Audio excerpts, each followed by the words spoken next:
Dukung Anies. Dukung Anies. Dukung Anies. Kakak kandung Gus Baha dukung Anies di Pilpres 2024. Kiai dan santri harus kompak. Meskipun kulo tidak terkenal adik saya Gus Baha, tapi kulo ini lebih terkenal duluan jangan tak kandani. Loh, jenengan muga-muga nasibe apik kabeh. Mas Anies itu juga Muslim, dia cucunya teman saya. Saya pun dulu punya teman namanya Bapak Kiai Haji A.R. Baswedan, punya anak namanya Rosid, punya cucu namanya Anies. Jadi saya itu temannya kakeknya Anies. Jadi nanti Anies menjelang 2024, insya Allah juga akan datang ke anaknya gitu, untuk ngitung-ngitung kira-kira pantas sepora, cocok sepora. Yang mulia kamu, Mayuk min billah wal yaumil akhir, Mayuk min billah. Dan ternyata beliau benar datang. Ada justru kita mengingat sesepuh-sesepuh kita. Saya tahu siapa almarhum Abdurrahman Baswedan, kemudian anaknya juga yaitu Pak almarhum Bapak Rashid, ayahnya Pak Anies, itu adalah tokoh nasional, dan saya melihat Pak Abdurrahman Baswedan ini juga mengkoordinir orang-orang Arab yang ada di Indonesia dalam rangka memperjuangkan kemerdekaan. Perjalanan bangsa kita tidak bisa dilepaskan dari peran para ulama, peran Nahdlatul Ulama, dan dalam hal ini 98 tahun kita syukuri dengan rasa bangga. Tantangan ke depan yang perlu menjadi perhatian. Di masa lalu, tantangan bangsa kita adalah bagaimana membangun suasana kebangsaan. Nahdlatul Ulama punya peran yang luar biasa dalam membangun perasaan keindonesiaan. Tadi sudah disampaikan, semua dalam puluhan tahun ini merasakan betul kontribusi dalam menjaga dan membentuk perasaan keindonesiaan. Gus Baha dukung Anies di Pilpres 2024. Kiai dan santri harus kompak. Gelora.com. Kakak kandung Kiai Haji Ahmad Bahaudin Nur Salim atau Gus Baha, Kiai Haji Nasirul Muhasin atau Gus Muhasin, menyatakan dukungannya kepada Anies Baswedan di Pilpres 2024 dukungan terbuka. Itu disampaikan dalam acara Halakoh Kebangsaan di Ponpes At-Tahirin, Mojopurno, Ngariboyo, Magetan, Jawa Timur, Minggu 30 Oktober 2022. Pilihan kita ya Pak Anies, Anies Baswedan. Kalau sempun final, saya sudah final. Ujar Gus Muhasin Minggu 30 Oktober 2022. Gus Muhasin merupakan pengasuh Ponpes Tahfidzul Quran Narukan, Rembang, Jawa Tengah. Selain ulama, kakak sulung Gus Baha itu tercatat pernah menjabat sebagai Wakil Bupati Rembang 2000 hingga 2005.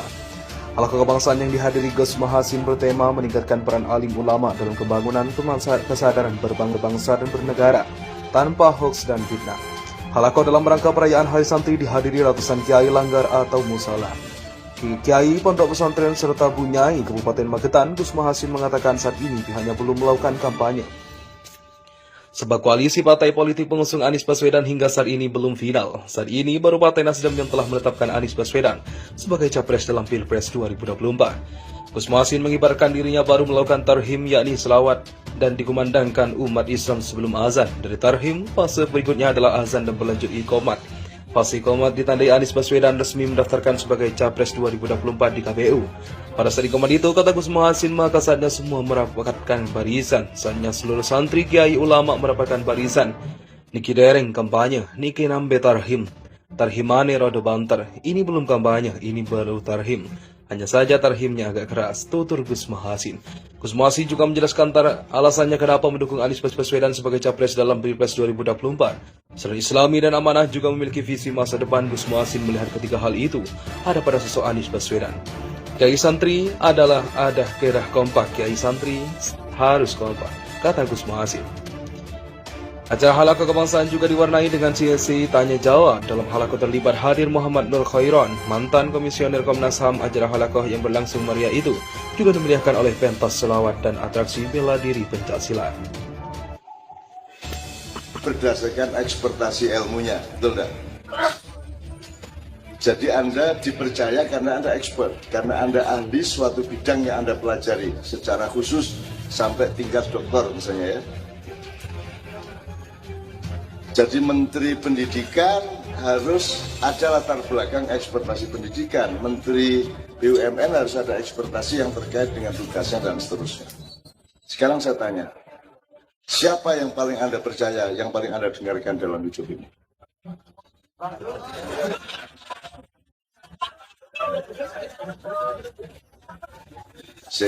Dimaknya itu harus diperjelas bedanya silit karo cangkem.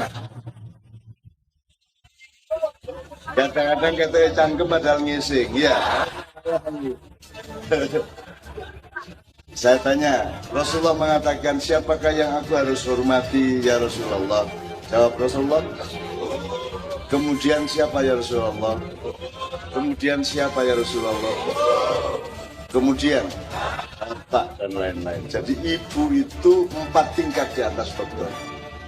Sehebat-hebat dokter, sehebat-hebat ulama, sehebat-hebat siapapun saja, sepandai-pandai apapun saja, tetap kalah sama ibu.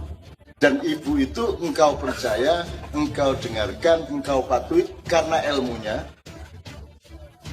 ataukah karena dia pasti mencintaimu lebih dari siapapun yang lainnya.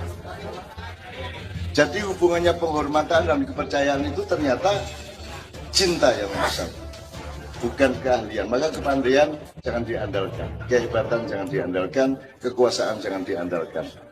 Ya, jelas ya Mas ya. Kalau Pak Gubernur membuktikan selama 5 tahun bahwa dia memang benar-benar mencintai rakyat Jakarta, mencintai lingkungan Jakarta dan seterusnya, maka beliau adalah gubernur sejati. Suatu hari kayak di Jawa Timur nih, dulu gubernurnya. Dulu di Jawa Timur itu gubernurnya, sekarang gubernur siapa lagi?